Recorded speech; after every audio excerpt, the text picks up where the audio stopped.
சமீபத்தில் சாய் சித்ராவில் வந்து பார்த்திங்கன்னா ஒளிப்பதிவில் ராம்ஜியோடைய ஒரு நேர்காணல் பார்த்தேன். அது எனக்கு ஒரு பல சிந்தனையை உண்டுச்சேன். 20 வருஷத்துக்கு முன்னாடி இந்த சினிமா சூழ்நிலையும் இன்றைக்கி இருக்கிற சூழ்நிலையும் பார்க்குறப்ப ரொம்ப எனக்கு மலைப்பாக இருந்துச்சு. எனக்கு அது அன்றைக்கி ஒரு காட்சி எடுக்கிறதுக்காக ஒரு இயக்குநர்களும் நடிகர்களும் எவ்வளோ கடினமான உழைப்பை கொடுத்துருக்காங்க, அதுக்காக எவ்வளோ டெடிக்கேஷனாக இருந்திருக்காங்க.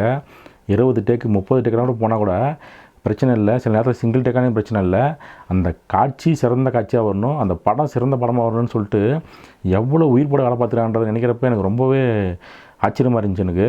ஆனால் இன்றைக்கி சிங்கிள் டேக் ஆர்டிஸ்ட் அப்படின்றது தான் ஒரு போலி பிம்பத்தை தான் இன்றைக்கி இருக்கிற நடிகர்லாம் வச்சுருக்காங்கன்றது தான் ரொம்ப வருத்தமாக இருக்குது எனக்கு. அதே மாதிரி டைரக்டர்ஸ் வந்து பார்த்திங்கன்னா இவ்வளோ பெரிய நடிகர், இவர்கிட்ட போயிட்டு நம்ம இப்படி ரீடேக் ஆகிறது அப்படின்ற ஒரு மனநிலையும் இன்றைக்கி வந்துருச்சுன்னு தான் உண்மை. ஆனால் அன்றைக்கி காலகட்டத்தில் கமல் சார் வந்து பார்த்திங்கன்னா சிவாஜி ஐயாவை ரீடேக் வாங்கின விஷயத்தை பற்றி பேசியிருப்பார்.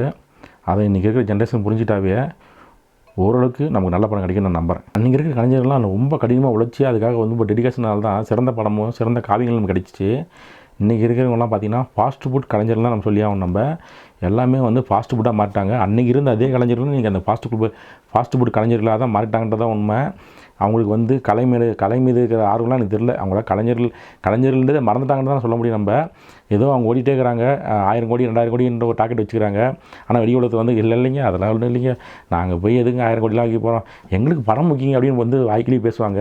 ஆனால் ரியாலிட்டி என்னென்னா அவங்களுக்கு பணத்தாசை ரொம்ப ரொம்ப பிடிச்சி போச்சு, கலையை மறந்துட்டாங்கன்னு தான் சொல்ல முடியும். நம்ம ராம்ஜியோட இன்டர்வியூ எனக்கு அதை தான் ரொம்ப ஆழமாக ஞாபகப்படுச்சு எனக்கு.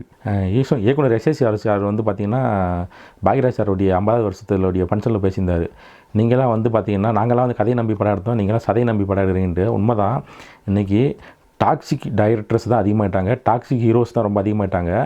எதை வந்து இன்றைக்கி இருக்கிற ஜென்ரேஷன் கடத்தணுன்றதை தவறிட்டு அவங்க எல்லாமே இதுதான் வந்து கடத்தணுன்ற மைண்ட் செட்டுக்கு போயிட்டு அவங்கள வச்சு இதுவும் வந்து ஒரு விதமான அது சொல்ல வேணாம் விடுங்க, ஏன்னா அதை தான் நான் பார்க்குறேன்.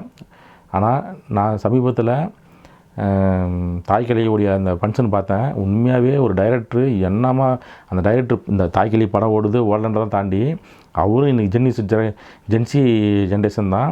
ஆனால் அவர் பேசின ஒரு வார்த்தை எனக்கு ரொம்ப டிஸ்டர்ப் பண்ணிச்சு. ஆக்சுவலாக சிவகார்த்திகேயன் சார் வந்து எனக்கு விதநெல்லை கொடுத்துருக்காரு, இதை வச்சு நான் பொழைச்சிக்குவேன் அப்படின்ற அந்த வார்த்தை இருக்குல்ல, அதை தாண்டி எங்கள் பாட்டிங்களில் வந்து பெண் தெய்வங்கள் அவங்கள வந்து நம்ம எப்படி, அதாவது கிட்டத்தட்ட 100-150 பேர் தான் வந்து தண்டட்டி பாட்டிலாம் இருக்காங்க. அவங்கள வந்து எப்படி காட்சிப்படுத்தணும், என்னவா காட்சிப்படுத்தணும், இந்த அவங்களுடைய வாழ்க்கைக்குள்ளே அதை நம்ம எப்படி கொண்டு வரணுன்றது பேசுனதெல்லாம் எனக்கு ரொம்ப ஆச்சரியமாக இருந்துச்சு.